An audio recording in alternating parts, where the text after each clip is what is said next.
sommes dans un pays aujourd'hui où on commence à travailler de plus en plus tard, où on part à la retraite de plus en plus tôt, où l'on vit de plus en plus vieux et où l'on travaillerait de moins en moins durant sa vie active, moi je me demande comment nous allons laisser la France pour les générations futures. Je pense qu'en abaissant les charges, on recréera des emplois.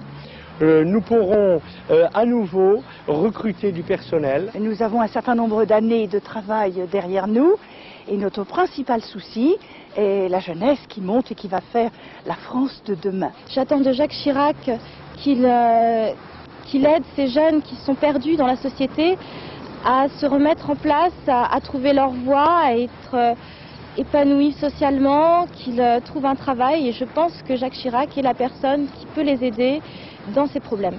Je veux libérer nos énergies pour que la France soit tournée vers l'avenir, vers l'emploi, vers la création de richesses et donc un meilleur partage. Le chômage et la crainte du chômage sont au cœur des préoccupations de nos compatriotes. Ils frappent d'abord les travailleurs aux revenus moyens et modestes. La priorité, c'est de baisser les charges, non pas pour des raisons idéologiques, mais parce que c'est le seul moyen, et en tous les cas le moyen le plus efficace, de relancer l'activité et l'emploi. C'est ainsi que près de 500 000 emplois, selon l'INSEE, ont été créés par les mesures prises en 93 et en 95.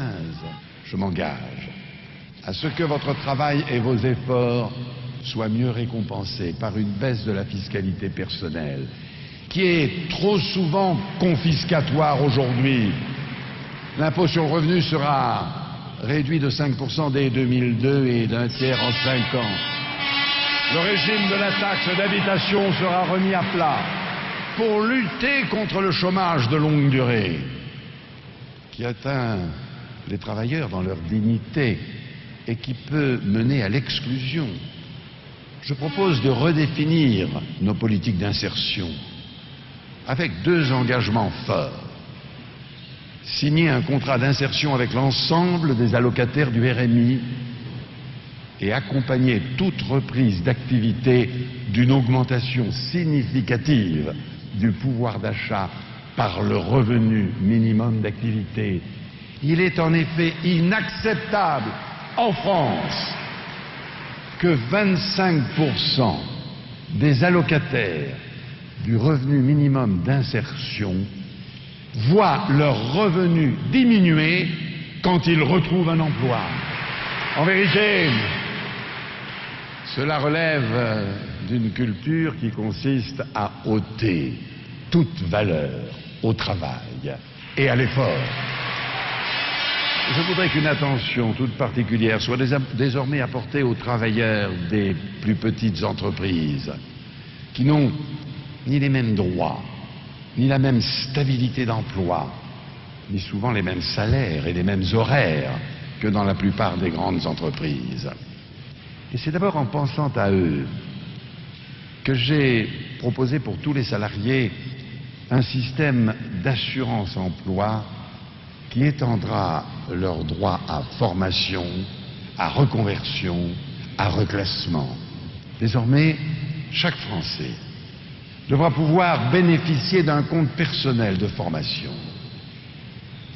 Nos entreprises, vous le savez, sont compétitives. Elles innovent et elles exportent. Mais il y a beaucoup à faire pour rendre la France vraiment attractive. Notre fiscalité reste trop lourde.